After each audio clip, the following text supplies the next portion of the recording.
Abdii Coolligaa dargaggoota Oromoo du'aaf kaadhimu. Nyaataa fi dhugaatii uummanni kamuu ni barbaada. Lubbuun turuuf waan isa dandeessu hanga humnaa fi hiree Waaqni isaa laatee socho'uun dirqama isaati.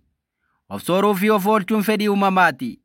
Akkuma kana ilmi namaas soorataa fi dhugaatiif bakka jireenyaa gaarii ta'e barbaada. Namuu biyya abbaa isaa irra jireenya bareedaa fi hawwataa jiraachuuf hawwa. Sanaasaa immoo hundaa olitti dhalli namaa kamuu lubbuun jiraachuun isaa akka mirkanaa'uuf fedhaa fi hawwii olaanaa qaba. Kana dhugoonfachuufis hojjeta. Abdii lubbuun jiraachuu isaa erga argatee jiruu bareedaa dhabnamuu haala gaarii ta'e keessa turuu fi ilmi namaa kamuu fedhii qaba. Kun fedha ilma namaa qofa utuu hin taane uumamni hundi kan barbaadudha. Qophii keenya faana keelloo har'aatiin Abdii Coolligaa dargaggoota Oromoo baqaaf saaxilee lubbuu isaanii galaafataa jiru isinii qoonna. Haga dhumaatti nu caqasaa jenna.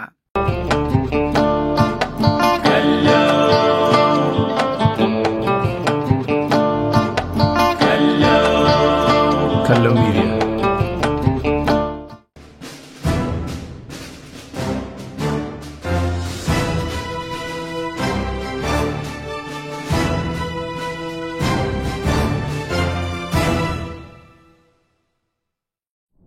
Ilmi namaa kamuu of jiraachisuuf ni carraaqqata.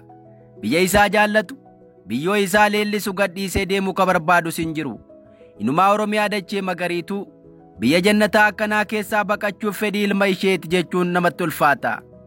Biyya isaa kanarra jiraachuuf garuu namuu nagaa barbaada. Mirgi lubbuun jiraachuusaa akka kabajamu fedha. Hojjetee bu'aa dadhabbii isaatii of sooruun fedha ilma namaati. Namni kamuu qaama biraa irraa soorata argachuuf fedhan qabu. Hanga dandeettii isaatti hojjetee of jiraachisuutu isa gammachiisa. Kun hafee hojiin isaa dafqa qofa kan inni hojjete karaa adda addaa saamama yoo ta'e falli inni qabu jira. Ilma Oromoo kanatu mudate. Ba'ee galuu dadhabe. Hojjetee jiraachuuf mirga dhabe. Qabeenya isaatti fayyadamuuf abbummaa molqame. Yeroo abdii waa hundaa kutu Abdii Coolligeen jiraachuu ifatee baqaaf of saaxila. Jireenya baqaa keessa du'a, beela, gidiraa, hidhaa biyya hambaa fi dadhabbiin hammaataan jiraachuutu beekuu jireenya kanarra sawwayya jechuun qalloo imala baqaa keessa abdii taasifachuun godaanuuf murteessa. Ilmi Oromoo godaansaaf of kennu kun humna dargaggoo kacaccabsee hojjetu kan hiyyummaa qolachuu danda'u ture. Ilma biyyoo abbaa isaa qotee biyyattii misoomsuuf irree fi aangoo qabu ture. Hojjechuuf wantoonni danqaa garaa garaa qaama mootummaarraa yoggaa itti bobba'u abdii isa kutachiisuun gara biyya baqaatti isa oofa.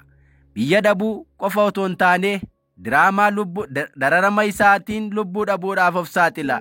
Waa'een baqataa fi godaannisi godaansa keessaa ammallee kana lagaan nuun beekne kan uummanni biyya dimokiraasii keessa jiru nuun hubanne ta'e itti fufeera. Wantoonni baqataaf ilma Oromoo kaadhiman yoo xiqqaate ijoon irra 10 ol tarreessuu danda'ama. Kunneen irra caalaan ka bulchiinsa biyyattiin dhufedha. Biyya Itoophiyaa keessatti dargaggoon abdiin qabu. Egeree ifaa fi mul'ataa argatu hin qabu. Hawwii hojjennee milkaa'uu qabaachuun hafee abdiin lubbuun jiraachuu keenyaa baay'ee xiqqaa fi murtaa'aa ta'eera. Kunis ka waraanni furmaatama seeni nutti fidedha. Har'a abdii lubbuun jiraachuu waggaa dhabnutti wayita dargaggeessi irree jirma fakkaatu baatu abdii egeree dhabee holgaa dhabumaatiin guutummaan abdii kutachuuf dirqama. Waa'ee jireenyaa yaaduun seenaa ta'uuf deema. Oromiyaa keessatti har'a qotachuun, haramachuun, daldalachuun hin danda'amu. Kunuu hafee waanuma dargaggeessa taateef qofa yakkamaa jedhamteetta. Inumaa dargaggeessa barate taanaan ammoo yakkamaa isa hamaa taata. Bulchiinsi biyyattii gaggeessaan gaaraa hanga godaa barnootaan kan aangome muraasa ta'urraa kan hafe humni barate kun aangoo harkatti fudhataa jechuun sodaa isaarraa kaka'ee dargaggeessa adamsa. Biyyattii keessatti waan ilma namaa kamuu ittiin dammaqin rakkoon olaanaan bor dhufuuf jiru Oromiyaan nama egeree dhabuu isheeti. Dargaggeessi humna biyyaa ta'ee akka diinaatti labsamuun humni barate ka biyyattii jijjiiruu faamilee fi giidoo qabu qe'ee dhaloota isaa akka hin jiraanneef mirga dhorkatamuun abdiin egeree bareedaa biyyattiin qabaatti jedhutu juba buuseera. Har'a abdiin hin jiru. Akka dargaggeessaattis akka jaarsaaf jaartiitti tokko abdiin jireenyaa badeera. Namuu abdiin nan jiraadhaa of keessaa dhabee jireenyaarraa qofa akka jiraatu taasifame. Inni hiree qabu xiqqoo ka maallaqa qabu ammoo keessaa baqachuuf dirqamaa jira. Rakkoof gidiraan furmaatama seenee kun hanga yoomitti fufa?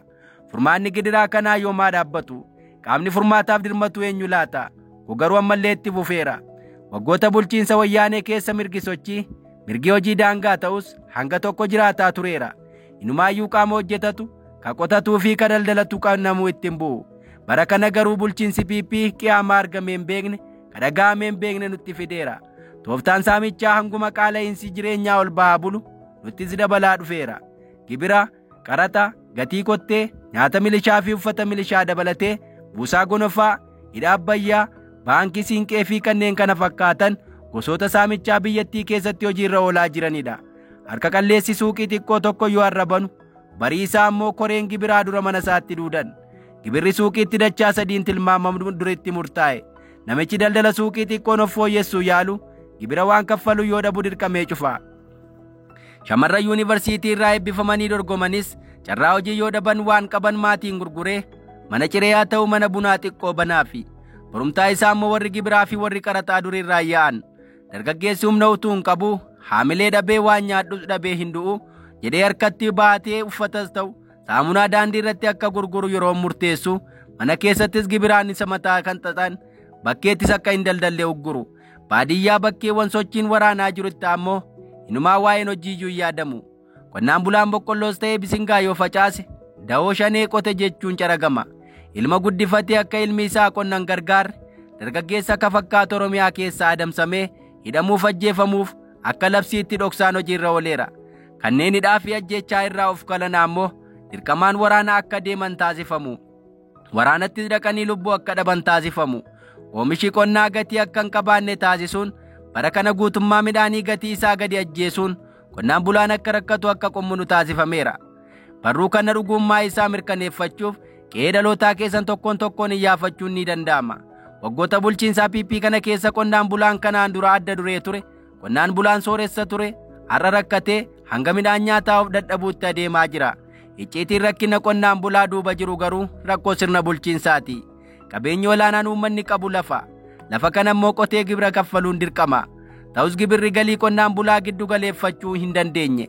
Inumaa gibirri mataa miila hin qabne qonnaan bulaan dhaqaa gala kaffalu bahaa gala mootummaa fiixatu uummata rakkiseera. Uummanni lafatti gibira kaffalaa dirqamaan biqilaattis akka kaffalu taasifamaa jira. Baadiyyaa keessatti bushaayee horsiifatee gurguree ittiin jiraachuuf danqaan isa mudateera. Bushaayee gabaa yoo geesse gurguratees bitees kellaa seensifnaan qaraxa dirqama kaffala.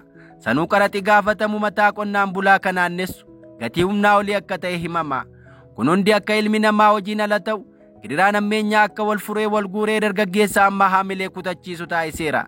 Adeemsota kana baqachuuf utuu biyya abbaa isaa jaallatu waan barateen qe'ee isaa jijjiiruuf fedhaa fi hawwii olaanaa utuu qabu manaa baha. Gaafa manaa ba'u abdiin roomuu qabaate utuu hin taane lubbuu isaa baraarfachuu, waraanaan du'uu baqachuu, humnoota mootummaa harkatti ajjeefamuu baqa irbaata qurxummii ta'uuf dirqama. Ilmi dhiiraa baratee sammuu biyya jijjiiruu qabu gaafa waan barateen of jijjiiruun hafee maatii jijjiiruun hafee ofiisaa fayyaduu dadhabu jireenyaaf abdii kutachiisaa tarii baqaan yoo milkaa'e abdii qalloo garbicha faranjii ta'uun of sooruu keessa jiru abjootee qe'ee isaa gadi dhiisee ba'a. Ija imimmaaniin garaan isaa utuu raafamtu onneen isaa utuu dhikkifattu baqaaf of saaxila. Ilma dhiiraa akka kanaan baqachuuf dirqamuun caasaan mootummaa karaa dalgaa duroomuu warra hawwantu biyyaa baqataa jira jechuun yoo ibsu ittuu madaa irratti ashaboo naquu ta'a.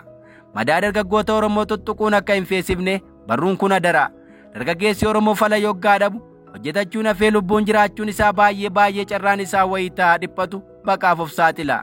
Jireenya baqaa keessattis rasaasaa arabootaan waadamu, feetu afaan qurxummii bu'u, feetus reeffisaayyuu galaana diimaaf kaaniin as buutee dhabamuuf dirqama. Haalli tibbana walitti fufiinsaan baqattoota Oromoo keessumsiisaa jiran kanarraa kan maddu ta'uu isaa hubachiisuu yaalla.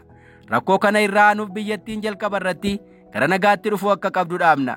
Rakkinoota kana keessaa ba'uuf ammallee uummanni jabaatee qabsaa'uun mirga lubbuun jiraachuu isaa akka mirkaneeffatu gaafanna. Egaa dhaggeeffattoota Keelloo Miidiyaa qophiin addaa nuti har'a of harkaa qabnu kan argammaa dhaggeeffattan ture. Qophii biroon torbee hanga walitti deebinutti nagaan nu tura.